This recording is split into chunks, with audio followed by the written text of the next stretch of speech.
చీకట్లోనే నక్షత్రాలు కనబడతాయి, అలాగే కష్టాల్లోనే సత్యాలు తెలుస్తాయి. నిజం వెనుక ఎంత దూరం వెళ్ళినా ధైర్యంగా ఉంటావు, అబద్ధం వెనుక కొంత దూరం వెళ్ళిన వెంటనే ధైర్యాన్ని కోల్పోతావు. ఎవరైనా ప్రతిరోజు నీకు శుభోదయం చెప్తున్నారంటే మిమ్మల్ని విసిగించడానికి కాదు, లేవగానే మీ అమూల్యమైన స్నేహం గుర్తు చేసుకున్నారని అర్థం. కష్టం ఎప్పుడు ఉండదు, సంతోషాలు రాక మానవు. వచ్చిన కష్టాలను ఓర్చుకో, సంతోషాలు నిన్ను వెతుక్కుంటూ వస్తాయి. కల్పిత పాత్రల కోసం కన్నీరు కారిస్తే రేపు నిజమైన దుఃఖములో అవి నీ ఉనికిని ప్రశ్నిస్తాయి. మోయలేనంత డబ్బులు సంపాదించే వాళ్ళు పెరిగిపోతున్నారు. చివరికి మనల్ని మోయాల్సిన నలుగురిని సంపాదించుకునే వాళ్ళు తగ్గిపోతున్నారు. కోట్ల నక్షత్రాల మధ్య చంద్రుడు ఒంటరి అయితే చెప్పలేని జ్ఞాపకాల మధ్య నేను ఒంటరిని. ఎంత దూరమో తెలియకుండా మోసే వింత భారమే జీవితం. మనకు ఆపద వచ్చినప్పుడు తోడు ఉండే ప్రతి ఒక్కరు మన ఆత్మీయులే. ధనం మీద ఆశ పెరిగే కొద్దీ ఆరోగ్యం, బంధాలు, ప్రేమ, ఆప్యాయతలు అన్నీ దూరమవుతాయి.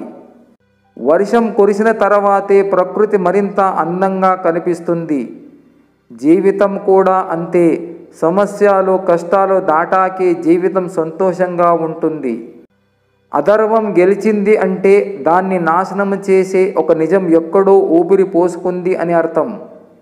గొడవ లేని ఇల్లు, విత్తనము లేని పండ్లు ఉండవు. గొడవ భార్యాభర్తల మధ్య ఉంటే అల్లరిలా ఉంటుంది, ప్రపంచానికి తెలిస్తే అల్లరిపాలు అవుతుంది. జీవితంలో ఏదైనా సరే ఇష్టపడితేనే నచ్చుతుంది, కష్టపడితేనే దక్కుతుంది, నిలబెట్టుకుంటేనే మిగులుతుంది.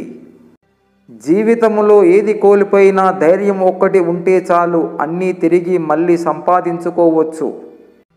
తప్పు చేసి కూడా మాటలతో సమర్థించుకునేవారు కొందరైతే ఏ తప్పు చేయకుండానే మాట్లాడలేక మౌనంగా ఉండేవారు మరికొందరు ఉన్నారు మిత్రమా. నీ జీవితంలో కొన్ని రోజులు మాత్రమే విలువైనవని అనుకోకు. నువ్వు వినియోగించుకోగలిగితే ప్రతిరోజు విలువైనది. ఎదుటివారితో పోటీ తత్వం ఉండాలి, కానీ ఎదుటివారిని నాశనం చేసే మనస్తత్వం ఉండకూడదు. ఎందుకంటే అది ఎదుటివారికి కాదు, నీకు కూడా చాలా ప్రమాదకరం. మనవి అనుకున్నంత వరకే ఈ బంధాలు, బంధుత్వాలు. మనసు విరిగి వద్దు అనుకుంటే నువ్వెవరో నేనెవరో. సమయం మరియు స్నేహం, ఇవి రెండూ మనకి ఉచితంగానే లభిస్తాయి, కానీ వాటి అసలు విలువ అవి పోగొట్టుకున్న తర్వాతే మనకు తెలుస్తుంది. ఎంత బాగా బండిని లాగినా గుర్రానికి దెబ్బలు తప్పవు. ఎంత రుచికరమైన పండ్లు ఇచ్చినా చెట్టుకి దెబ్బలు తప్పవు. అలాగే ఎంత గొప్పవాడిగా ఎదిగినా నీకు కొందరి విమర్శలు తప్పవు. ఆరోగ్యం, మాట, డబ్బు, ఈ మూడు లేకపోతే బంధుమిత్రులు కూడా గౌరవం ఇవ్వరు.